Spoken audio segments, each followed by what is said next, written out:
साई राम बच्चों, आप सब कैसे हैं। आशा करती हूँ आप सभी घर में सुरक्षित होंगे। आज की कक्षा में आप सभी का स्वागत है। हम सिक्किम राज्य के गंगटोक शहर की वादियों में घूम रहे थे। वहाँ के सुंदर सुंदर नज़ारे देख रहे थे। अपनी लेखिका मधु कांकरिया के द्वारा तो इस प्रकार से हम अपनी पुस्तक कृतिका के तीसरे पाठ को पढ़ रहे थे, जिसका नाम है साना साना हाथ जोड़ी, लेखिका मधु कांकरिया। ठीक है, तो इस प्रकार से आज का विषय हिंदी, उपविषय गद्यखंड कृतिका, प्रकरण साना साना हाथ जोड़ी, लेखिका मधु कांकरिया। तो हमने वहाँ के जो नज़ारे देखे हैं, लेखिका ने अपने शब्दों के द्वारा इतना सुंदर उन नज़ारों को बयां किया है, बताया है। ऐसा लग रहा है उनको सुनकर पढ़कर कि जैसे हम वहीं पर पहुँच गए हों गंगटोक में। वहाँ पर सभी कुछ इतना सुंदर है कि मन एकदम हिलोरे लेने लगता है और मन प्रफुल्लित भी हो जाता है। हमने वहाँ पर क्या देखा, एक जीप में लेखिका और गाइड थे, गाइड कम ड्राइवर जितेन नारगे। याद रखना इसका नाम कि गाइड कौन थे, जितेन नारगे। और साथ में जो लेखिका की दोस्त थी, मित्र थी, सहयात्री थी, उसका नाम क्या था, मणि। ठीक है, वे दोनों जा रहे थे गंगटोक, सिक्किम का जो सबसे बड़ा शहर है, बहुत ही सुंदर अपने में देखने में लगता है। तो वहाँ पर उन्होंने देखा कि किस प्रकार से युमथांग की घाटियाँ हैं जो फूलों से लदी हुई हैं। सेवन सिस्टर्स वाटरफॉल देखा, कंचनजंगा देखी जो अपने में ही बहुत सुंदर है। और फिर वहाँ पर लायुंग एक जगह है, वहाँ पर उन्होंने पड़ाव डाला है, वहाँ पर ठहर गए हैं। अब आगे बढ़ते हैं कि वे आगे और क्या क्या देखने जा रहे हैं। तो चलिए अपने पाठ की ओर चलते हैं। साना साना हाथ जोड़ी, जिसकी लेखिका है मधु कांकरिया। हम यहाँ पर पाठ में पढ़ रहे थे कि किस प्रकार से वहाँ की औरतें अपना सिक्किमी परिधान, जिसको बोकू कहा जाता है, वह पहनकर घूम रही हैं। और वहाँ पर एक ने लाल रंग का बोकू पहना है। लाल बोकू से उसका सौंदर्य और भी निखर गया था। तो अब यहाँ से देखेंगे, हम यहाँ पर थे तो यहाँ से शुरू करते हैं। आज युमथांग पहुँचने के लिए हमें रात भर लायुंग में पड़ाव लेना था। गगनचुंबी पहाड़ों के तल में सांस लेती एक नन्ही सी शांत बस्ती लायुंग, सारी दौड़ धूप से दूर जिंदगी जहाँ निश्चिंत सो रही थी। तो इसमें जब लेखिका युमथांग पहुँचने वाली थी तो वहाँ पर पहुँचने के लिए उन्हें वहाँ पर रात को ठहरना था। तो वो किस जगह पर ठहरी थी, लायुंग में। ये ध्यान रखना कि कहाँ पर पड़ाव डाला था, पड़ाव कहते हैं ठहरने के लिए। तो वे कहाँ पर ठहरे थे, लायुंग में।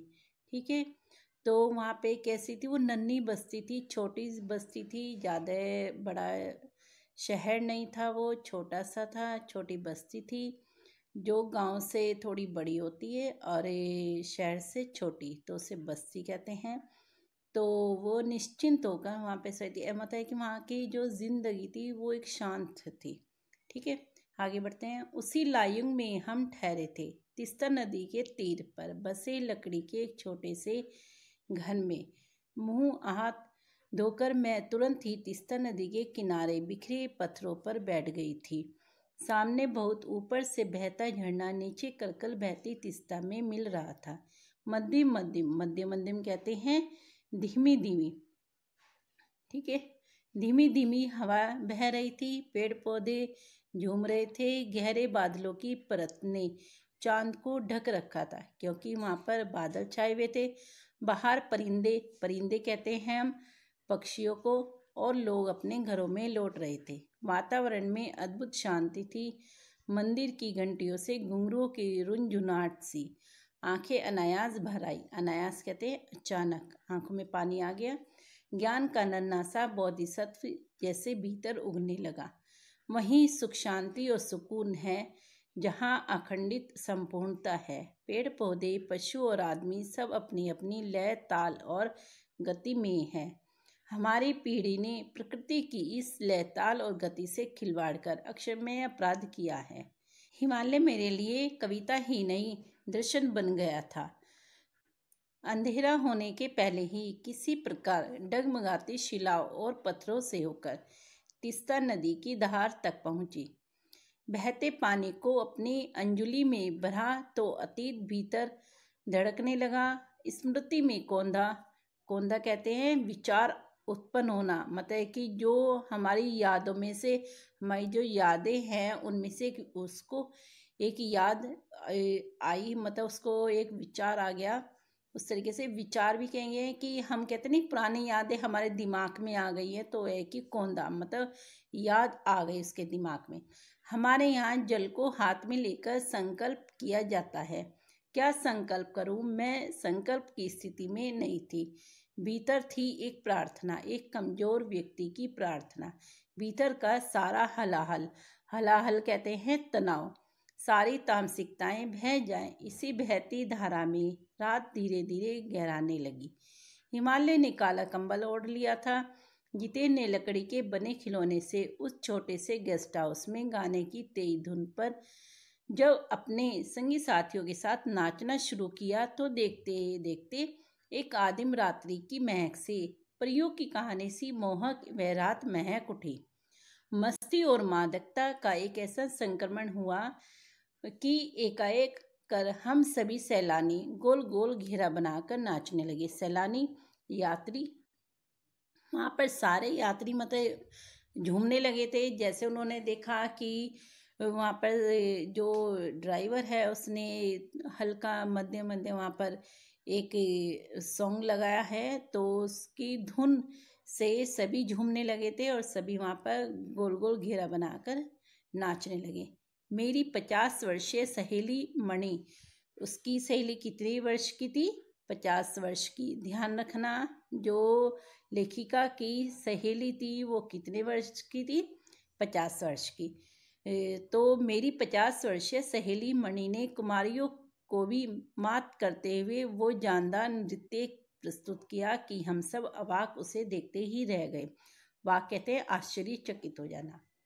कितना आनंद भरा था उसके भीतर, कहाँ से आता था इतना आनंद? लायूं की सुबह बेहद शांत और सुरम्य, तीस्ता नदी की शांत धारा के समान ही कल कल कर बहती हुई। अधिकतर लोगों की जीविका का साधन पहाड़ी आलू, धान की खेती और दारू का व्यापार। तो यहाँ पर ये ध्यान रखना कि वहाँ के लोगों की जीविका का साधन क्या था? पहाड़ी आलू, धान की खेती और दारू का व्यापार। तो परीक्षा में ये प्रश्न आ सकता है कि वहाँ की जीविका का साधन क्या था वहाँ के लोगों के, ये लिखोगे। और वहाँ पर कौन सी खेती होती थी? पहाड़ी आलू की और धान की खेती होती थी। ठीक है, तो आप ये लिख सकते हो, ये ध्यान रखना हमेशा। सुबह मैं अकेले ही टहलने निकल गई थी। मेरी उम्मीद थी कि यहाँ मुझे बर्फ मिलेगी, पर अप्रैल के शुरुआती महीनों में यहाँ बर्फ का एक कतरा भी नहीं था। यद्यपि हम सी लेवल से 14,000 फीट की ऊंचाई पर थे। मैं बर्फ देखने के लिए बेचैन थी। हम मैदानों से आए लोगों के लिए बर्फ से ढके पहाड़ किसी जन्नत से कम नहीं होते। जन्नत कहते हैं स्वर्ग से कम नहीं होते। तो आपने देखा होगा कि जैसे ही सर्दी आती है, जनवरी का महीना आता है, तो सब लोग पहाड़ों की ओर दौड़ने लगते हैं। तो लोगों को जो मैदानी क्षेत्र से आए हैं उनके लिए बर्फ़ एक अलग ही दिल को खुश कर देने वाली या दिल को प्रफुल्लित करने वाली जगह होती है, और सब उसको देखकर खुश हो जाते हैं क्योंकि वह उनको मैदानी क्षेत्र में देखने को नहीं मिलती हैं। तो आपने जैसे ही जनवरी आती है तो सभी लोग मंसूरी चले जाते हैं और वहाँ पर देखने के लिए, बर्फ़ देखने के लिए लालायित रहते हैं कि वहाँ पर बर्फ़ होगी, और सभी इंजॉय करते हैं वहाँ पर, है ना। आगे बढ़ते हैं। वहीं पर घूमते हुए एक सिक्किमी नवयुवक ने मुझे बताया कि प्रदूषण के चलते स्नोफॉल लगातार कम होती जा रही है, पर यदि मैं कटाव चली जाऊं तो मुझे वहां शर्तियाँ बर्फ मिल जाएगी। तो यहाँ पर देखिए कि क्योंकि वहाँ पर पहले क्या था, कम लोग आते थे, लेकिन अब इतनी भीड़ होने लगी है कि सभी घूमने के लिए चले आते हैं वहाँ पर, तो वहाँ पर प्रदूषण अधिक हो गया है। तो वहाँ पर जो एक नई युवक था, तो उसने कहा कि जहाँ पर तुम्हें शर्तियाँ बर्फ मिलेगी, क्योंकि एक कटाव में क्या होता है, कटाव में अधिक भीड़ नहीं होती है। यह नाम भी बहुत कम लोगों ने सुना है, तो इसलिए वहाँ पर बहुत कम लोग जाते हैं।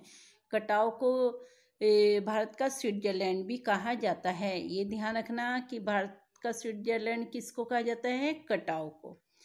तो जो कि अभी तक टूरिस्ट स्पॉट नहीं बनने के कारण सुर्खियों में नहीं आया है। सुर्खियों कहते हैं, चर्चा में नहीं आया है, और अपने प्राकृतिक स्वरूप में था। कटाव जो लायुंग में 500 फीट ऊंचाई पर था और करीब 2 घंटे का सफ़र था। लायुंग से कितनी ऊंचाई पर था वो? 500 फीट ऊंचाई पर था, ये ध्यान रखना। और करीब 2 घंटे का सफ़र था। वहाँ से कितने घंटे का सफ़र था? 2 घंटे का।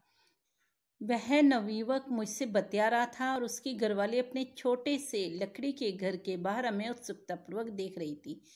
तभी गाय ने आकर बाहर थैले में रखा उसका महुआ गुड़ुप कर लिया था। गुड़ुप कहते हैं, निगल लिया था। मीठी झिड़कियाँ देकर उसने गाय को भगा दिया। झिड़कियाँ देना है कि उसको हल्का सा मीठी उससे डांट से उसको भगा दिया। उम्मीद, आवेश और उत्तेजना के साथ अब हमारा सफ़र कटाव की ओर। कटाव का रास्ता और खतरनाक था। उस पर धुंध और बारिश। जितेन लगभग अंदाज से गाड़ी चला रहा था। पहाड़, पेड़, आकाश और घाटियाँ, सब पर बादलों की परत। सब कुछ बादल में। बादलों को चीरकर निकलती हमारी जीप खतरनाक रास्तों के एहसास ने हमें मौन कर दिया था। उस पर बारिश, एक चूक और सब खलास। खलास कहते हैं खत्म हो जाना, ठीक है, मर जाना। सांस रोके हम धुंध और फिसलन भरे रास्ते पर संभल संभल कर आगे बढ़ती जीप को देख रहे थे। हमारी सांस लेने की आवाज़ों के सिवाय आसपास जीवन का कोई अता पता नहीं था। फिर नज़र पड़ी बड़े बड़े शब्दों में लिखी एक चेतावनी पर। If you are married, divorce speed. थोड़ी ही दूर आगे बढ़े, फिर एक चेतावनी। दुर्घटना से देर भली, सावधानी से मौत टली। करीब आधे रास्ते बाद धुंध छटी, साथ ही सृष्टि और हमारे बीच फैला सन्नाटा भी हटा। तो है कि जैसे ही वे आगे बढ़े तो वहाँ से जो धुंध के बादल थे वे छट गए थे, धुंध नहीं थी उस समय। करीब आधे रास्ते बाद धुंध छटी और साथ ही सृष्टि और हमारे बीच फैला सन्नाटा भी हटा। नार्गे उत्साहित होकर कहने लगा, कटाव हिंदुस्तान का स्विट्जरलैंड है। मेरी सहेली मणि स्विट्जरलैंड घूम आई थी। उसने तुरंत प्रतिवाद किया, नहीं, स्विट्जरलैंड भी इतनी ऊंचाई पर नहीं है और न ही इतना सुंदर। तो जो उसकी सहेली थी मणि, उसने वहाँ से कंपेयर किया और ये कहा कि यह स्विट्जरलैंड से भी बहुत सुंदर है। हम कटाव के करीब आ रहे थे क्योंकि दूर से ही बर्फ से ढके पहाड़ दिखने लगे थे। पास में जो पर्वत थे वे आधे हरे और काले दिख रहे थे। लग रहा था जैसे किसी ने इन पहाड़ों पर पाउडर छिड़क दिया हो। कहीं पाउडर बची रह गई हो और कहीं वह धूप में बह गई हो। नार्गे ने उत्तेजित होकर कहा, देखिए, एकदम ताज़ा बर्फ है। लगता है रात में गिरी है यह बर्फ। थोड़ा और आगे बढ़ने पर अब हमें पूरी तरह बर्फ से ढके पहाड़ दिख रहे थे, साबुन के झाग की तरह सब और गिरी हुई बर्फ। मैं जीप की खिड़की से मुंडी निकाल निकाल कर दूर दूर तक देख रही थी। चांदी से चमकते पहाड़। तो इसमें चांदी से चमकते पहाड़, पहाड़ों की तुलना किससे गई है? चांदी से की गई है, क्योंकि वे एकदम सफ़ेद दिखाई दे रहे थे। मुंडी कहते हैं सिर को। तो जो वो थी लेखिका, वह अपना सिर निकालकर जीप से बार बार बाहर को देख रही थी। एकाएक जितेन ने पूछा, कैसा लग रहा है? मैंने जवाब दिया, राम रोचो। राम रोचो कहते हैं बहुत अच्छा। इसको नेपाली में कहा जाता है राम रोचो। ध्यान रखना, ये भी प्रश्न आ सकता है, राम रोचो किस भाषा में है? तो वहाँ कहेंगे नेपाली भाषा में है। और रामरोचक का अर्थ क्या है? बहुत अच्छा या बहुत सुंदर। वह उछल पड़ा, अरे वह नेपाली बोली कहाँ से सीखी? मतलब कि जितेन एकदम खुश हो गया अपनी भाषा सुनकर। अपनी भाषा के गर्व से उसकी आंखें चमक उठी, चेहरा इतराने लगा और तभी किसी चमत्कार की तरह हल्की हल्की बर्फ एकदम महीन महीन मोती की तरह गिरने लगी। तिमरू माया सैंधी मलाई सताउंच, तुम्हारा प्यार मुझे सदैव रुलाता है। क्यों हो बिखरी यह बर्फीली सुंदरता जितेन के मन पर ताप लगाने लगी थी। प्रेम की झील में तैरते हुए झूम झूम गाने लगा था वह। चौर कहते हैं चारों ओर। ठीक है। हम सभी सैलानी अब जीप से उतरकर बर्फ पर कूदने लगे थे। यहाँ बर्फ सर्वाधिक थी, घुटनों तक नरम नरम बर्फ। ऊपर आसमान और बर्फ से ढके पहाड़ एक हो रहे थे। कई सैलानी बर्फ पर लेटकर हर लम्हे की रंगत को कैमरे में कैद करने में लगे थे। मतलब कि वहाँ पे जो यात्री लोग थे उन्होंने क्या किया है कि कैमरों में की फोटो लेने लगे थे, अपनी यादों में बसाने लगे थे जो बर्फ उन्होंने देखी थी, और उसमें सब व्यस्त हो गए थे। सभी मजे कर रहे थे क्योंकि उनको सबको बहुत अच्छा लग रहा था बर्फ देखकर। मेरे पाँव झंझन करने लगे थे पर मन वृंदावन हो रहा था। भीतर जैसे देवता जाग गए थे। ख्वाहिश हुई कि मैं भी बर्फ से पर लेटकर इस बर्फीली जन्नत को जी भर देखूं, पर मेरे पास बर्फ पर पहनने वाले लंबे लंबे जूते नहीं थे। मैंने चाहा कि किराए पर ले लूं, पर कटाव युमथांग और झांगकू लेक की तरह टूरिस्ट स्पॉट नहीं था। इस कारण यहाँ झांगकू की तरह दुनिया भर की तो क्या एक भी दुकान नहीं थी। खैर, तो वहाँ पर एक विशेष बात ये थी कि कटाव पर दुकानें अधिक नहीं थी, इसीलिए वहाँ पर प्रदूषण बहुत कम था। दनादन फोटो खिंचवाने की बजाय मैं उस सारे परिदृश्य को अपने भीतर लगातार खींच रही थी, जिससे महानगर के डार्क रूम में इसे फिर देख सकूं। संपूर्णता के उन क्षणों में हम यह हिमशिखर मुझे मेरे आध्यात्मिक अतीत से जोड़ रहे थे। शायद ऐसे ही विभोर कर देने वाली दिव्यता के बीच हमारे ऋषि मुनियों ने वेदों की रचना की होगी। विभोर कहते हैं आनंदित होना, मतलब कि वो उनको आनंदित कर रहे थे। ठीक है। जीवन सत्यों को खोजा होगा। सर्वे भवन्तु सुखिनः, तो इसका अर्थ है सब सुखी रहें। ठीक है। सर्वे भवन्तु सुखिनः, इसका अर्थ है सब सुखी रहें। कहाँ महामंत्र पाया होगा। अंतिम संपूर्णता का प्रतीक वह सौंदर्य ऐसा कि बड़ा से बड़ा अपराधी भी इसे देख ले तो क्षणों के लिए ही सही करुणा का अवतार बुद्ध बन जाए। तो मतलब है कि लेखिका ने कितने अच्छे अपने विचार रखे कि वह जगह अपने में इतनी आध्यात्मिक थी, इतनी शांत थी कि वहाँ पर कोई अपराधी भी चला जाए तो वह भी एक बुद्ध बन जाएगा। उसकी जो अपराध है अंदर के, जो तामसिकता हैं, बुराइयां हैं, वह सब भी दूर हो जाएगी। और तभी दिमाग में कौंधा कि मिल्टन ने ईव की सुंदरता का वर्णन करते हुए लिखा कि शैतान भी उसे देखकर ठगासा रह जाता था और दूसरों का अमंगल करने की वृत्ति भूल जाता था। मतलब है कि वहाँ पे जाके ये है कि अगर कोई गंदा आदमी है जिसमें बहुत सारी बुराइयां हैं, अपराधी है, शैतान है, वह भी एक बहुत अच्छा आदमी बन जाता है, वह भी एक सज्जन बन जाता है। मैंने मणि से पूछा क्या उसने पढ़ी है मिल्टन की वह कविता, पर मणि उस समय किसी दूसरे ही सवाल में जूझ रही थी। वह एकाएक दार्शनिकों की तरह कहने लगी, ये हिमशिखर जल स्तंभ है पूरे एशिया के। देखो प्रकृति भी किस नायाब ढंग से सारा इंतजाम करती है। सर्दियों में बर्फ के रूप में जल संग्रह कर लेती है और गर्मियों में पानी के लिए जब त्राही त्राही मचती है, चारों तरफ बेचैनी हो जाती है और सब लोग बेचैन होते हैं, सब पानी के लिए तरसने लगते हैं, त्राही त्राही कहते हैं कि विनाश की स्थिति आ जाती है उस समय। तब ये बर्फ शिलाएं पिघल पिघल कर जल धाराएं बनकर हमारे सूखे कंठों की तरावट करती है, सूखे कंठों को तरावट पहुंचाती है। कंठों कहते हैं गलों को, कितने अद्भुत व्यवस्था है जल संचय का। ये देखो जल संचय का एक यहाँ पे अद्भुत तरीका बताया है, यहाँ पे नायाब तरीका बताया है कि जब बर्फ़ जमी रहती है और जब ये हमारे गर्मियों में हमें ज़रूरत होती है, वहाँ पे पानी की कमी होती है हमारी धरती पर, तो ये बर्फ़ क्या होती है, बर्फ़ पिघल कर ये वहाँ पे नदी और तालाब में आते हैं और वहाँ से हमें वो पानी मिलता है, तो हमारे पानी की पूर्ति हो जाती है। तो ये जल संचय की एक तरीका बताया है कि ये प्रकृति का कितना नायाब तरीका है।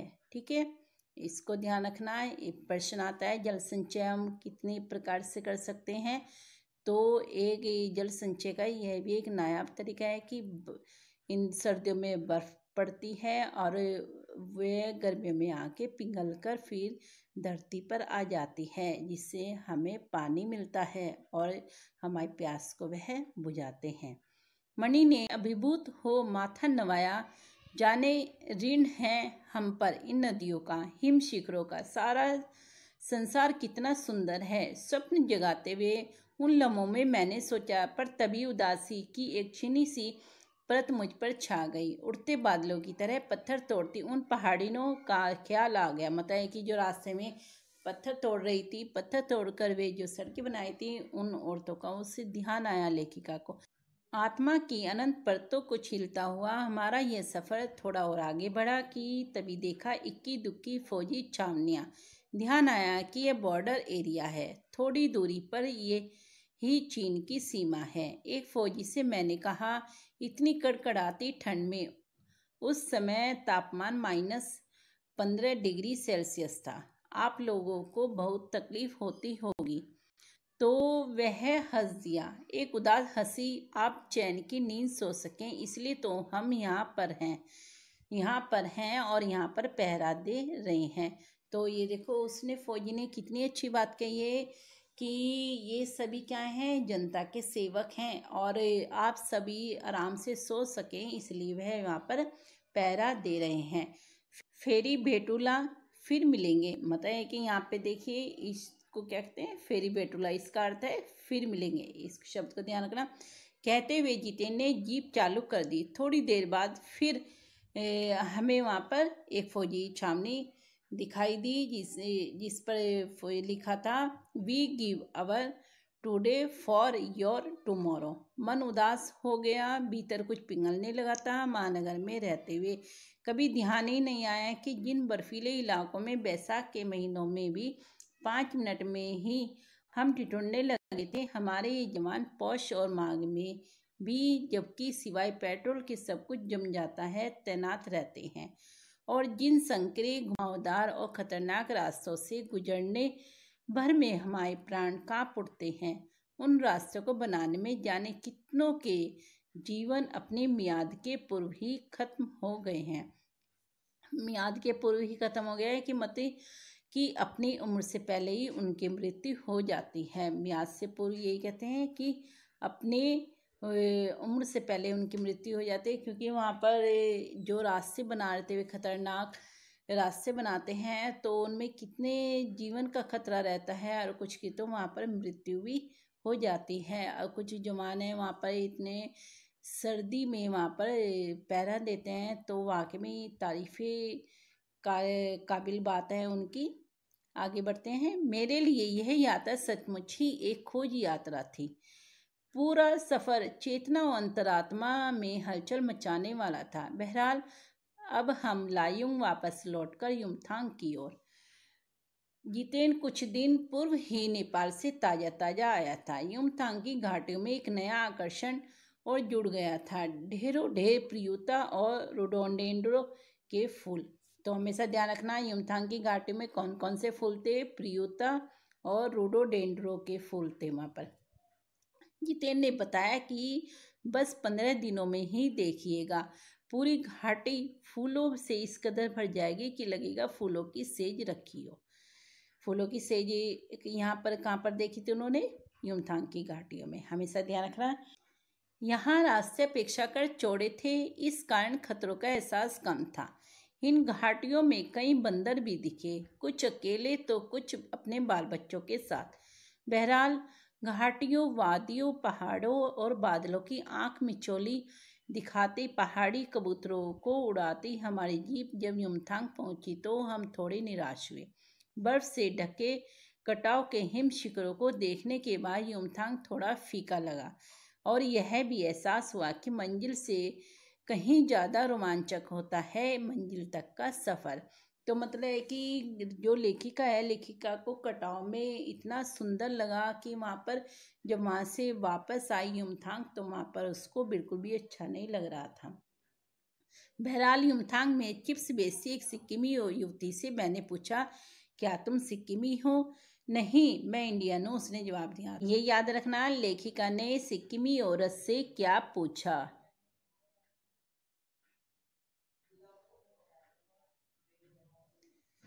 ये याद रखना इसमें कि लेखिका ने सिक्किमी औरत से क्या पूछा। ठीक है, उसने क्या पूछा था, क्या तुम सिक्किमी हो। ठीक है, ये वाला प्रश्न है। ये भी आ सकता है कि सिक्किमी औरत ने क्या जवाब दिया, नहीं मैं इंडियन हूँ। ये दोनों चीजें आप याद रखेंगे। सुनकर बहुत अच्छा लगा। सिक्किम के लोग भारत में मिलकर बहुत खुश हैं। जब सिक्किम स्वतंत्र रजवाड़ा था तब टूरिस्ट उद्योग इतना नहीं फला फूला था। हर एक सिक्किमी भारतीय आबो हवा में इस कदर घुल मिल गया था कि लगता ही नहीं कभी सिक्किम भारत में नहीं था। जीप में बैठने को हुए कि एक पहाड़ी कुत्ते ने रास्ता काट दिया। मणि ने बताया कि ये पहाड़ी कुत्ते हैं, ये भौंकते नहीं हैं, ये सिर्फ चांदनी रात में ही भौंकते हैं। ये आप ध्यान रखेंगे कि मणि ने पहाड़ी कुत्तों के बारे में क्या विशेष बात बताई है। उन्होंने बताया है कि ये जो पहाड़ी कुत्ते होते हैं ये भौंकते नहीं हैं और ये केवल चांदनी रात में ही भौंकते हैं। तो पहाड़ी कुत्तों के बारे में विशेष बात ध्यान रखना, क्योंकि यह भी परीक्षा में प्रश्न आ सकता है कि पहाड़ी कुत्ते के बारे में क्या मणि ने क्या विशेष बात बताई है या पहाड़ी कुत्ते कब भौंकते हैं। तो ये दोनों चीज़ आप याद रखेंगे। फिर आगे बढ़ते हैं। क्या विस्मय और अविश्वास से मैं उसे सुनती रही। क्या समुद्र की तरह कुत्तों पर भी पूर्णिमा की चांदनी कामनाओं का ज्वार भाटा जगाती है। खैर, लौटती यात्रा में जीप में भी जितेन हमें रकम रकम की जानकारियां देता रहा। रकम रकम की, तरह तरह की, अनेक प्रकार की, अलग अलग प्रकार की जानकारियां देता रहा। मैडम, यहाँ एक पत्थर है जिस पर गुरु नानक के फुटप्रिंट हैं। कहते हैं यहाँ गुरु नानक की थाली से थोड़े से चावल छिटक कर बाहर गिर गए थे। जिस जगह चावल छिटक कर गिर गए थे वहाँ चावल की खेती होती है। तो ये ध्यान रखना कि वहाँ पर किसके बारे में बताया गया है, गुरु नानक जी के बारे में बताया गया है। तो गुरु नानक के बारे में क्या विशेष बात बताई गई है, वहाँ पर चावल के बारे में बताया है कि गुरु नानक की थाली से थोड़े से चावल छिटक गए थे और जो जहाँ जहाँ वह गिरे थे वहाँ वहाँ पर चावल की खेती होती है। चावल के छिटक जाने पर किसकी खेती होती है, चावल की खेती होती है। ये चीज़ आप ध्यान रखेंगे। ठीक है, आज हम यहीं तक लेंगे। आप सबको यहाँ तक समझ में आ गया होगा। अब ये देखना कि हमने आगे और क्या क्या देखा था। आज की जो हमने आज की कक्षा ली है, आज की क्लास ली है, आज हमने जो वीडियो देखी है इसमें हमने और नई नई चीज़ें और क्या देखी हैं। तो आप इसको ये अलग से लिखेंगे, नोट करेंगे जहाँ पर आपने और सब लिखा है। ठीक है, इतना आपको समझ में आ गया होगा। और जो मैंने आपको बीच बीच में प्रश्न बताए हैं वो भी आप नोट करेंगे अपनी नोटबुक में, क्योंकि वह आपकी परीक्षा में अवश्य आएंगे और आपको इसका लाभ भी मिलेगा। अगर आपने नोट नहीं करेंगे तो आप भूल जाएंगे और परीक्षा में आएंगे तो आप फिर उन प्रश्नों को ढूंढते रह जाओगे। ठीक है, अब आप अपना गृह कार्य करना सभी जो मैंने आपको बताया है। धन्यवाद। साई राम। सुखी रहिए, स्वस्थ रहिए और अपना गृह कार्य अवश्य करते रहिए जिससे परीक्षा में आप अधिक से अधिक अंक ला सकें। ओके, साई राम।